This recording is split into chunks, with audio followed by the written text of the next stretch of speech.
আচ্ছা শোন, লাস্ট দিন আমরা লাস্ট দিন আমরা আই হয়েছে, এখন চুপ কর।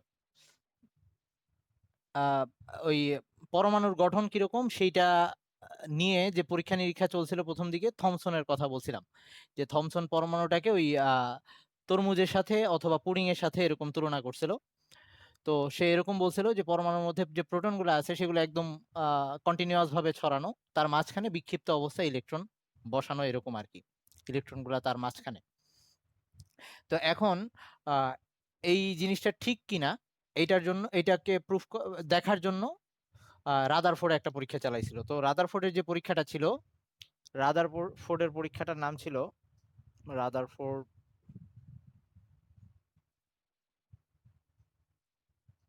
আমরা আজকে রাদারফোর্ডের পরমাণু মডেলটা পড়বো। তো এই এই পরীক্ষাটার নাম ছিল হচ্ছে আলফা কণা বিচ্ছুরণ পরীক্ষা। আলফা কণা বিচ্ছুরণ পরীক্ষা,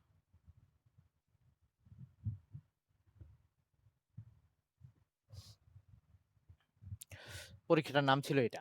আচ্ছা, তো এখন আলফা কণা বিচ্ছুরণ পরীক্ষা কি জন্য?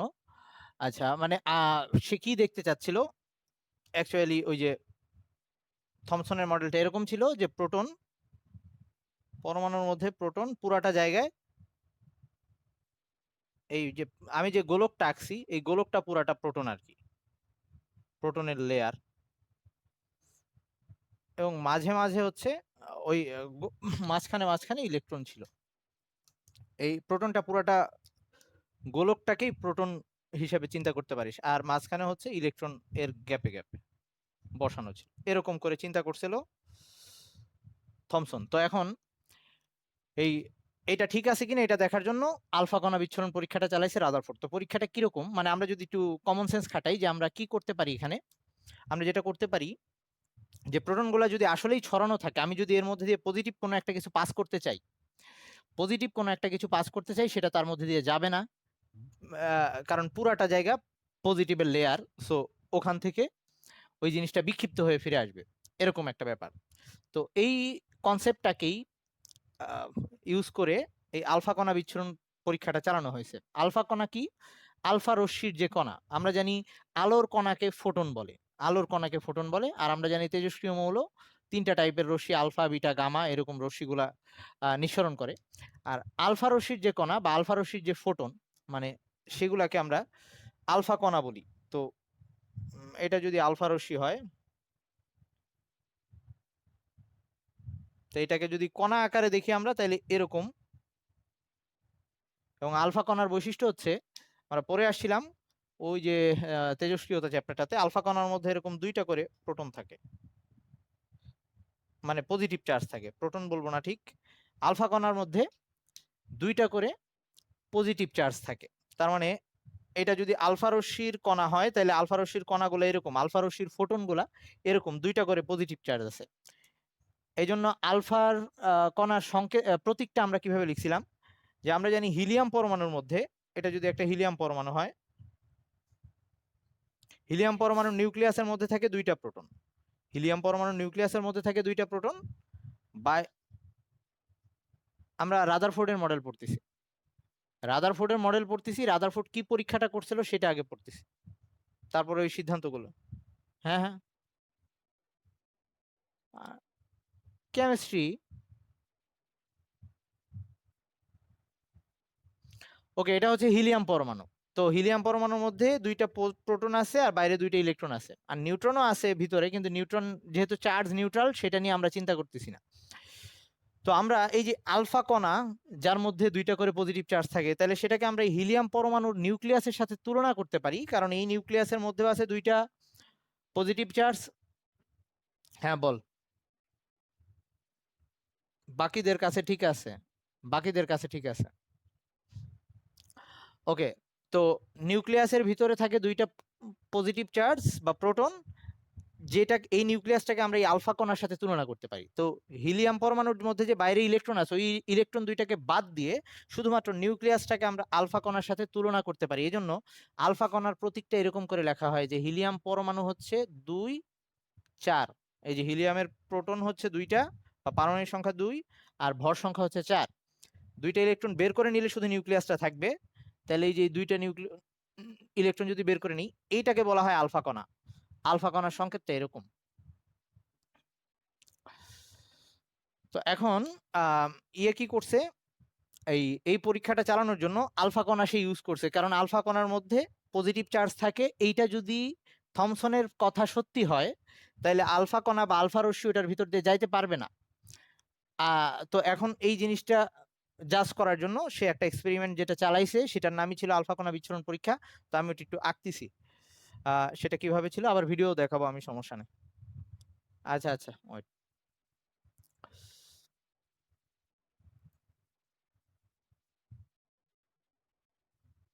বাকি সবার ঠিক আছে?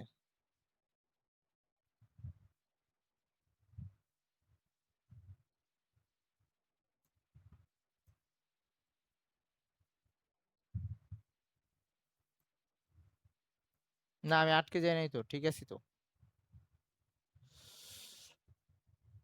আচ্ছা ঠিক আছে, তো এখন আমি মুছলাম।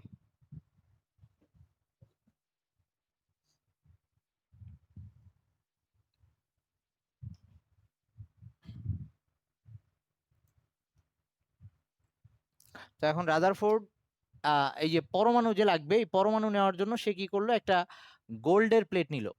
একটা গোল্ডের প্লেট, এটা হচ্ছে, বা গোল্ড ফয়েল বলা হয় আর কি। তো এটা হচ্ছে গোল্ড ফয়েল, গোল্ড ফয়েল।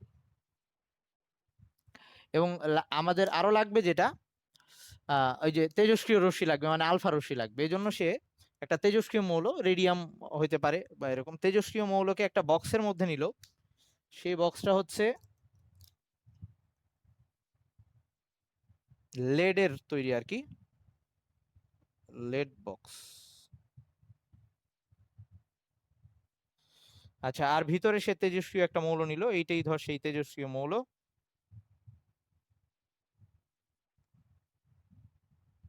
বিরক্ত লাগলে বলিস। তেজস্ক্রিয় মৌল,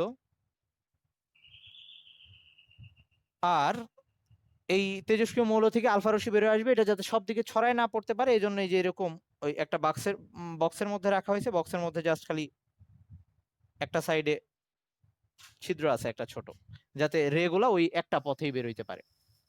তো এখান থেকে যখন বেরোয় আসবে, এই আলফা কণাগুলা বেরোয় আসবে। তো এখান থেকে তার মানে এই আলফা কণা আসতেছে, আলফা কণার মধ্যে এরকম পজিটিভ চার্জ থাকে। আচ্ছা, একটু কত হচ্ছে জিজ্ঞেস।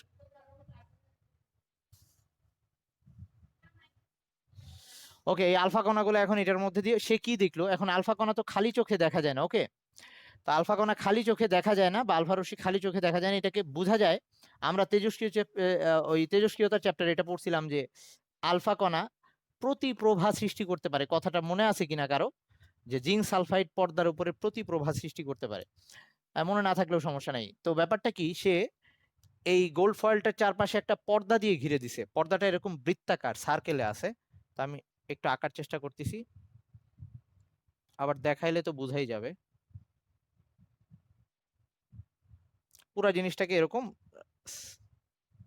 বৃত্তাকার ভাবে ঘিরে রাখছে একটা পর্দা। সেই পর্দাটা আবার, হ্যাঁ বল। আমি, আচ্ছা, আমি আমি দেখি নাই, সো বাদ। ওকে, এখন এই এটা হচ্ছে জিঙ্ক সালফাইডের আবরণযুক্ত পর্দা। জিঙ্ক সালফাইডের আবরণযুক্ত পর্দা। তো এইটার ইয়াটা কি, মানে এটা ইউজ করলাম কেন? আলফা রশ্মি যেহেতু খালি চোখে দেখা যাবে না, যদি এর ভিতর দিয়ে আলফা রশ্মি যদি এটার উপরে গিয়ে পড়ে, প্রতিপ্রভা সৃষ্টি করে বলতে একটা গ্লো সৃষ্টি হয়, ওখানে একটা গ্লো সৃষ্টি হবে। তো যদি এটার ভিতর দিয়ে যাইতে পারে, তাহলে ওই সাইডে আমি গ্লো পাবো, ওই পর্দাটাই গ্লো করবে। আচ্ছা, তো এখন সে যেটা দেখলো, এই কাহিনীটা ঘটার পরে সে তার পর্যবেক্ষণগুলো ছিল, পর্যবেক্ষণ 3টা পর্যবেক্ষণ। একটা হচ্ছে সে দেখলো বেশিরভাগ আলফা কণা সরাসরি এটার ভিতর দিয়ে চলে যাইতে পারতেছে, তার মানে ওই অপোজিট সাইডে গ্লো পাওয়া যাচ্ছে। এটা আচ্ছা, তাহলে প্রথম যেটা দেখলো সেটা হচ্ছে বেশিরভাগ রশ্মি ওই অপোজিট সাইডে পৌঁছাইতে পারতেছে। সে আরো কিছু দেখলো যে কিছু রশ্মি এদিক ওদিক বেঁকে যাচ্ছে, কিছু এরকমও হচ্ছে। আচ্ছা, কিছু এরকম এদিক ওদিক বেঁকেও যাচ্ছে।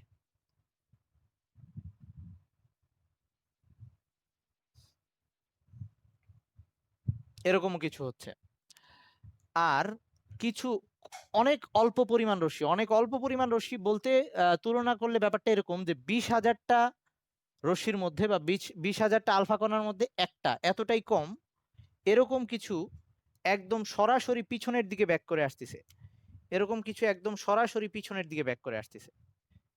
ওকে, কিন্তু এটার পরিমাণ অনেক কম। তাহলে এই তিনটা পর্যবেক্ষণ দেখে সে কিছু সিদ্ধান্ত নিল। আচ্ছা, আমি আগে এই ইয়াটা দেখাই দিই, একটু ভিডিওটা দেখাই দিই, একটু ওয়েট কর।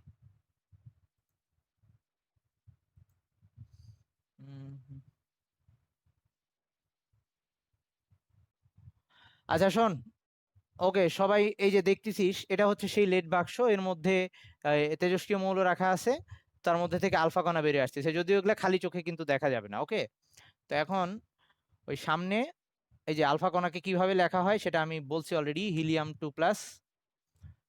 হ্যাঁ, সামনে এই যে গোল্ডের ফয়েল রাখা হয়েছে এভাবে, এরপর এর চারপাশ দিয়ে যাতে বোঝা যায় এরকম করে এই বৃত্তাকার একটা পর্দা দিয়ে ঘিরে দেওয়া হয়েছে, এবং ওই পর্দাটার মধ্যে জিঙ্ক সালফাইডের আবরণ দেওয়া আছে। এবার দেখ ওই সাইডে গ্লো পড়তিছে। আচ্ছা, এটা ছিল থমসনের চিন্তা ভাবনা। থমসন এরকম করে চিন্তা করছিল পরমাণুটাকে, ওই হলুদ অংশটা পুরাটা পজিটিভ, মাঝখানে মাঝখানে ইলেকট্রন থাকবে।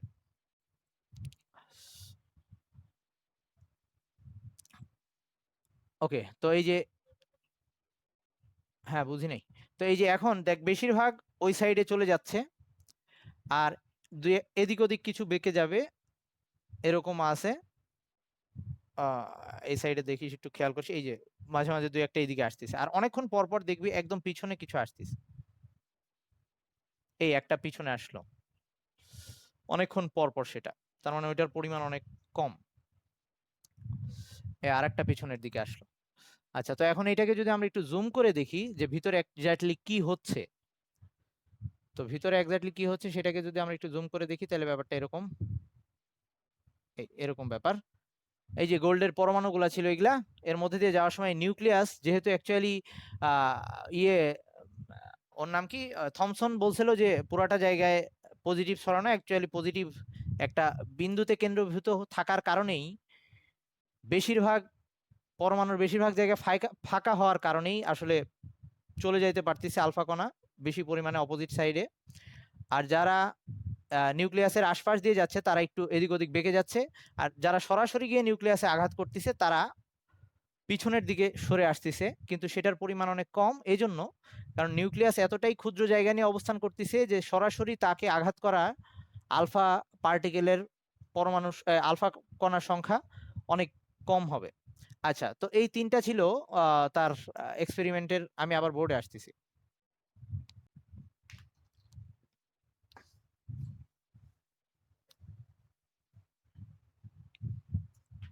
পর্যবেক্ষণ তিনটা ছিল, একটা হচ্ছে বেশিরভাগ রশ্মি ভিতর দিয়ে চলে গেছে, তো এইটা থেকে যে ডিসিশন নেওয়া যায় সেটা হচ্ছে পরমাণুর অধিকাংশ জায়গা ফাঁকা। ওই 1 নাম্বার যেটা দেখলাম সেটা থেকে আমরা এই ডিসিশনে আসতে পারি যে পরমাণুর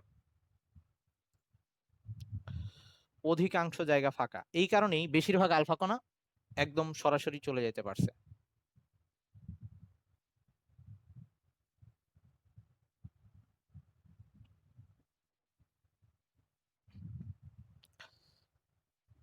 হঠাৎ করে সব চুপচাপ হয়ে গেছিস একবারে, বুঝতেছিস তো, শুনতেছিস তো আমারে নাকি?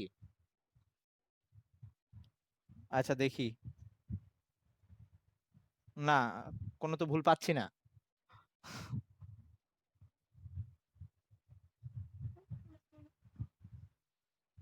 কি বলে না বলে, আচ্ছা যা, ধুর। ওকে, এখন কথা হচ্ছে, আচ্ছা আচ্ছা ঠিক আছে, আচ্ছা আচ্ছা ঠিক আছে। ওকে, পরমাণুর অধিকাংশ জায়গা ফাঁকা, এটা হচ্ছে প্রথম। হ্যাঁ তাই তো মনে হচ্ছে। সেটাই আসলেই। হ্যাঁ হ্যাঁ হ্যাঁ হ্যাঁ হ্যাঁ, শেষ করবো, দাঁড়াও wait। এই রাদারফোর্ডের মডেলটা দিয়ে শেষ করবো। আচ্ছা, তাহলে প্রথমটা হচ্ছে পরমাণুর অধিকাংশ জায়গা ফাঁকা, এটা হচ্ছে প্রথমটার ডিসিশন। আবার কিছু কিছু এদিক ওদিক যাইতে পারছে, এর মানে বোঝা যাচ্ছে পরমাণুর পজিটিভ গুলা সব জায়গায় ছড়ানো না, কোথাও একটা আবদ্ধ, মানে এক জায়গায় আহ, মিলিত অবস্থায় আছে, বা এক জায়গায় কি বলবো, গুচ্ছবদ্ধ হয়ে আছে। তার মানে সেকেন্ড যে পর্যবেক্ষণটা থেকে ডিসিশনটা, সেটা হচ্ছে পরমাণুর কেন্দ্রে, পরমাণুর কেন্দ্রে নিউক্লিয়াস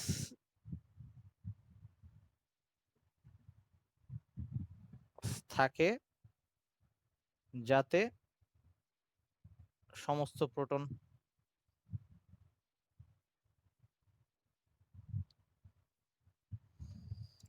কেন্দ্রীভূত। ওকে, এই কথাগুলো তোরা তোদের বইয়ের থেকেও লিখতে পারিস, আমি একটু শর্ট করে বলতেছি। আচ্ছা, নিউক্লিয়াস যে ওই পজিটিভ গুলো এক জায়গায় কেন্দ্রীভূত, এটা বোঝা গেল। এই কারণে ওর পাশ দিয়ে যখন কিছু আলফা কণা যাচ্ছিল, এদিক ওদিক বেঁকে যাচ্ছিল, কারণ ওরাও পজিটিভ আর প্রোটন গুলাও পজিটিভ, আর বাইরে দিয়ে ইলেকট্রন ঘুরতে থাকে। তো এখন কথা হচ্ছে, এই যে এই পরমাণুর কেন্দ্রটা, নিউক্লিয়াস যে অনেক ছোট্ট জায়গা নিয়ে আছে, সেটা কিভাবে বোঝা গেল? সেটা বোঝা গেল ওই 3 নাম্বার ব্যাপারটা দেখে, যে অনেকক্ষণ পর পর একটা বা দুইটা করে পিছনে আসতেছিল। আই মিন, এত অল্প জায়গা নিয়ে ওই নিউক্লিয়াসটা আছে যে সরাসরি ওইটাতে আঘাত করা আলফা কণার সংখ্যা খুবই কম। তাইলে এটা এই পরমাণুর কেন্দ্রে যে নিউক্লিয়াস, সেটা বা নিউক্লিয়াস অত্যন্ত ক্ষুদ্র আর কি, নিউক্লিয়াস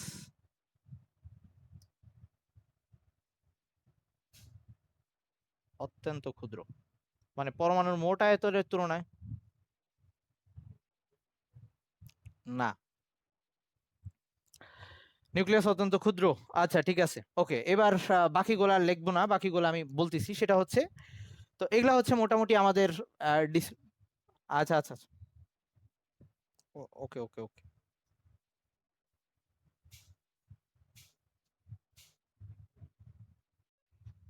হ্যাঁ, ভালো হয়েছে।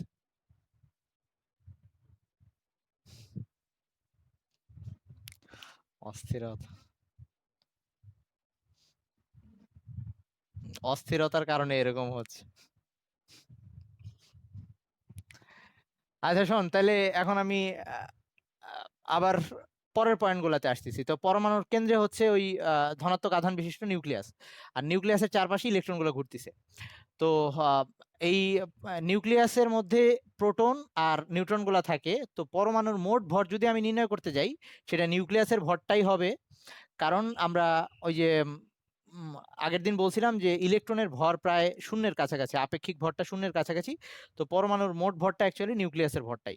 ওকে, তারপরে আসি পরমাণুর বাইরে দিয়ে যে ইলেকট্রনগুলো ঘুরতেছে সেগুলার সংখ্যা, আর কেন্দ্রে যে ধনাত্মক আধান বিশিষ্ট প্রোটন সেটার সংখ্যা সমান। এই সমান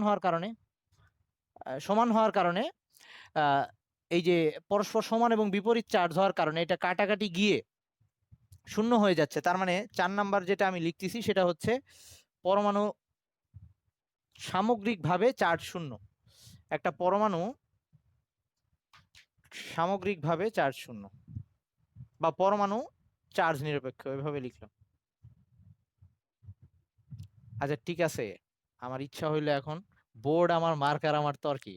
ওকে, আচ্ছা এবারে আহ পরের পয়েন্টটা হচ্ছে, এই যে নিউক্লিয়াসের চারদিকে যে ইলেকট্রন ঘুরতিছে,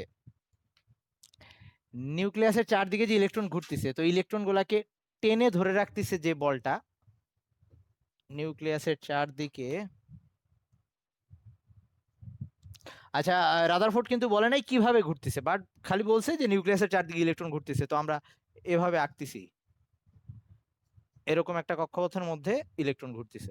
ওকে, তো এই যে নিউক্লিয়াসের চারপাশে যে ইলেকট্রন ঘুরতেছে, এই ইলেকট্রন একটা বল অনুভব করতেছে ভিতরের দিকে, সেন্টারের দিকে, কারণ এটা পজিটিভ এটা নেগেটিভ। এই বলটাকে বলে হচ্ছে স্থির তড়িৎ বল। আমরা জানি দুইটা চার্জের মধ্যে যে বল আমরা স্থির তড়িতে পড়ছি, এই বলটা হচ্ছে স্থির তড়িৎ বল, এবং সেটা এখানে স্থির তড়িৎ বল এবং সেটা এখানে কেন্দ্রমুখী বল হিসেবে কাজ করতেছে, মানে কেন্দ্রের দিকে টানতেছে। এবং এই কেন্দ্রমুখী বলটা থাকার কারণেই ইলেকট্রনটা ঘূর্ণন গতিটা পাচ্ছে, ছিটকে বের হয়ে যাচ্ছে না।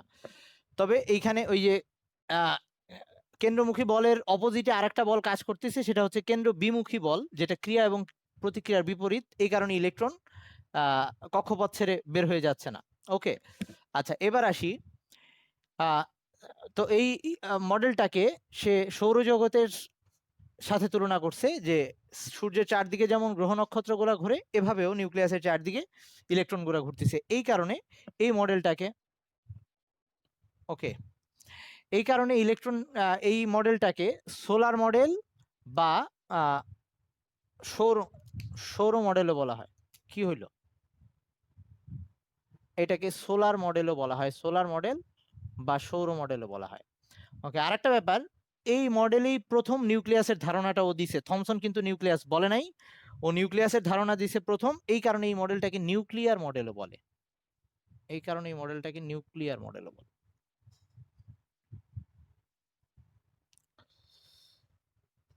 ওকে, এইটুক হচ্ছে রাদারফোর্ডের স্বীকার্যগুলা, মানে রাদারফোর্ড কি কি পাইলো। তার মানে রাদারফোর্ডের এই পরীক্ষার পর, আলফা কণা বিচ্ছুরণ পরীক্ষার পর থমসনের মডেলটা আর গ্রহণযোগ্যতা থাকলো না। তো এখন এই মডেলের কিছু সাফল্য যেগুলা, সেগুলো নিয়ে একটু বলতেছি। আর আচ্ছা, আর সীমাবদ্ধতা, সাফল্য হচ্ছে সে পরমাণু নিউক্লিয়াসের ধারণা দিতে পারছে। আর পরমাণুর এই যে ইলেকট্রন সূর্যের চারদিকে যেমন গ্রহ ঘুরতেছে, ওরকম নিউক্লিয়াসের চারপাশে ইলেকট্রন ঘুরতেছে, এই ধারণাগুলো সে দিতে পারছে। এটা হচ্ছে তার কিছু কি বলবো সাফল্য। এখন তার কিছু সীমাবদ্ধতাও আছে। তার সীমাবদ্ধতার প্রথমটা হচ্ছে সে এইখানে এই যে বলছে ইলেকট্রনগুলা নিউক্লিয়াসের চারপাশে ঘুরতেছে। তো এখন আমরা একটু সীমাবদ্ধতা নিয়ে কথা বলবো। তো সীমাবদ্ধতা,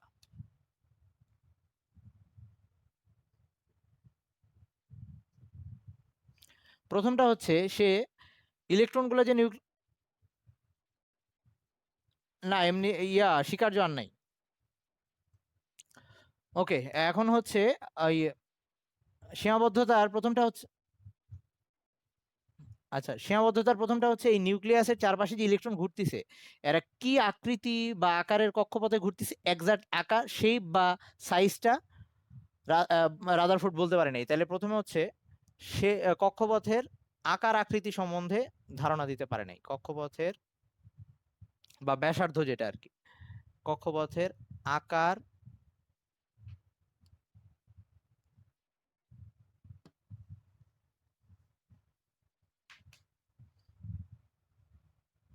আকার ও আকৃতির ধারণা দিতে পারে নাই, ধারণা দিতে ধারণা দেওয়া হয় নাই, দেয়া হয়নি। ওকে, এটা হচ্ছে একটা লিমিটেশন। হ্যাঁ, আরেকটা হচ্ছে সেই এই ইয়াকে মডেলটাকে সে তুলনা করছে হচ্ছে সৌরজগতের সাথে।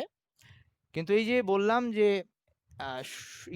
কি বলে পরমাণুর মধ্যে ইলেকট্রনগুলো নিউক্লিয়াসের চারপাশে ঘুরতেছে যে বল দিয়ে, সেটা হচ্ছে স্থির তড়িৎ বল। সেটা কেন আসছে? চার্জের কারণে আসছে। তো সৌরজগতে যে গ্রহগুলো ঘুরতেছে, সূর্যের চারপাশে যে গ্রহ ঘুরতেছে, সূর্যের চারপাশে যে গ্রহ ঘুরতেছে কক্ষপথের মধ্যে, সেইখানে যে বলটা কাজ করতেছে সেই বলটা কিন্তু মহাকর্ষ বল। সেইখানে যে বলটা কাজ করতেছে সেটা মহাকর্ষ বল, মানে চার্জ নাই কোনো। এইখানে দুইটা বস্তুর মধ্যে যে বল সেটা হচ্ছে মহাকর্ষ বল। ওখানেও কেন্দ্রমুখী বল আছে, ওটাও মহাকর্ষ বল, মানে ওটাও কেন্দ্রমুখী আকর্ষণধর্মী, কিন্তু সেটা হচ্ছে মহাকর্ষ বল যেটা চার্জহীন বস্তুর মধ্যে ক্রিয়াশীল। আর রাদারফোর্ড যেটা বলছে সেটা চার্জযুক্ত বস্তুর মধ্যে স্থির তড়িৎ বল। তার মানে এই দুইটা চার্জহীন বস্তুর সাথে চার্জযুক্ত বস্তুকে তুলনা করা, এটাকে একটা ভুল ধরা হয়েছে। ওকে, 2 নাম্বারটা হচ্ছে কি বলবো, যে চার্জহীন সূর্য ও গ্রহের সাথে চার্জযুক্ত নিউক্লিয়াস ও ইলেকট্রনের তুলনা, ও ইলেকট্রনের তুলনা, এই তুলনাটাকে একটা ভুল হিসেবে ধরা হয়েছে। ওকে, এইবার থার্ড নাম্বার।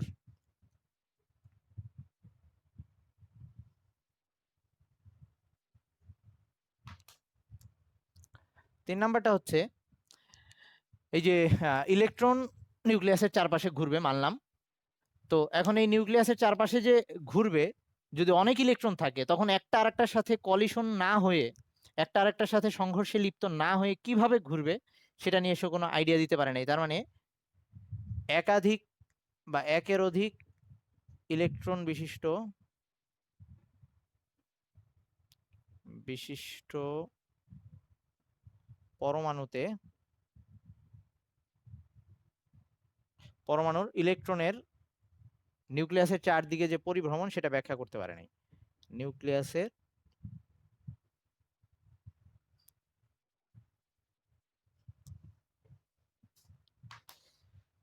চারদিকে পরিভ্রমণ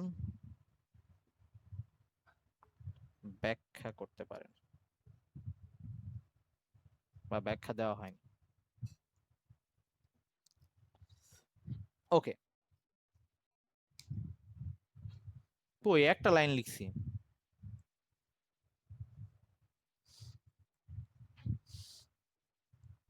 আচ্ছা, এই পর্যন্ত তাও মোটামুটি রাদারফোর্ডের মডেল টিকে ছিল। লাস্টের সীমাবদ্ধতা আসার পর রাদারফোর্ডের মডেলটা পুরোপুরি গ্রহণযোগ্যতা হারায়। সেটা হচ্ছে ম্যাক্সওয়েল যখন আবিষ্কার করলো এটা যে, ওকে এটা মুছবো আমি। আচ্ছা ঠিক আছে।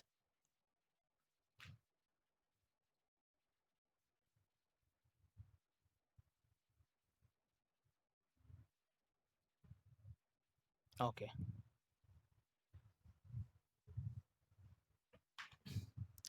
ম্যাক্সওয়েল এটা আবিষ্কার করলো যে একটা চার্জের পাশে আর একটা চার্জ যদি বৃত্তাকার পথে ঘূর্ণায়মান থাকে, যদি একটা চার্জের পাশে আর একটা চার্জ বৃত্তাকার পথে ঘূর্ণায়মান থাকে, মাঝখানে কোনো ব্যারিয়ার না থাকে, আই মিন আবদ্ধ করে না রাখি, একটা চার্জকে যদি এরকম বৃত্তাকার পথে আরেকটা চার্জের উপরে চার্জের পাশে মুভ করতে দিই, তাহলে ও ওই তার কক্ষপথ আস্তে আস্তে ছোট করতে থাকে, একটা ধনাত্মক আর একটা ঋণাত্মক যদি হয় আর কি। তো কক্ষপথ আস্তে আস্তে ছোট করতে করতে, কারণ পজিটিভ সবসময় নেগেটিভকে টানবে, সে গিয়ে ওই পজিটিভটার সাথে এক হয়ে যায়।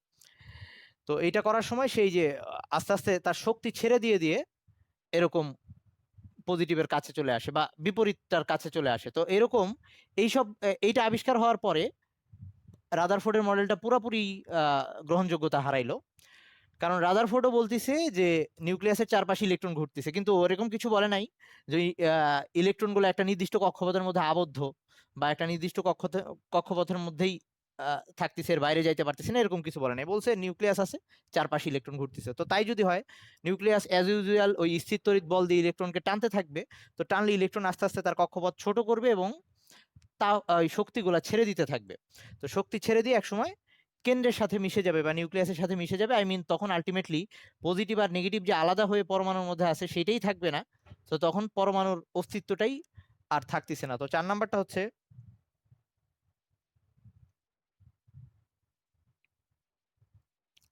ম্যাক্সওয়েলের তত্ত্ব অনুসারে,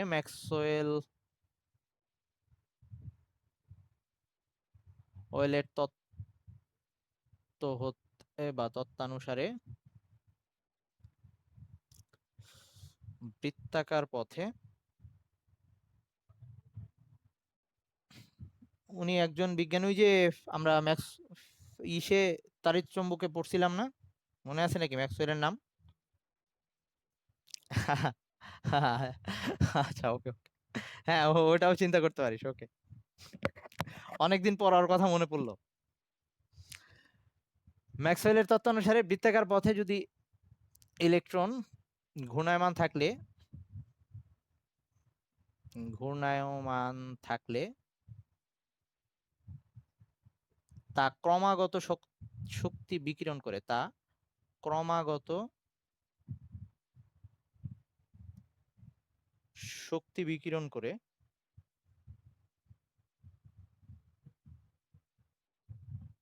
হ্যাঁ হ্যাঁ ওকে বিকিরণ করে নিউক্লিয়াসে নিউক্লিয়াসে পতিত হয়।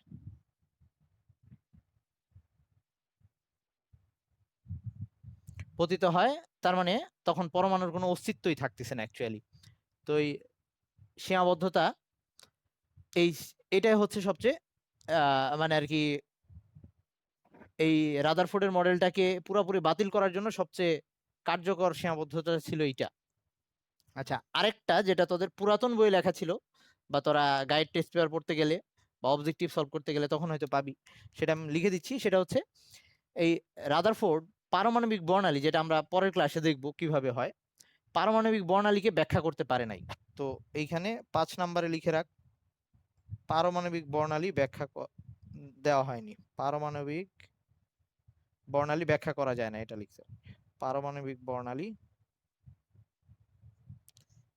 ব্যাখ্যা করা যায় না। হ্যাঁ, আজকের মতো আমাদের পড়া শেষ। সেটা হচ্ছে রাদারফোর্ডের মডেল আমরা দেখলাম। আমরা কি বোর কি শুরু করব? বোর শুরু করলে আবার বোর হয়ে যাইতে পারিস। ওকে, আচ্ছা দাঁড়া, ওয়েট, আমি একটু স্ক্রিন রেকর্ডার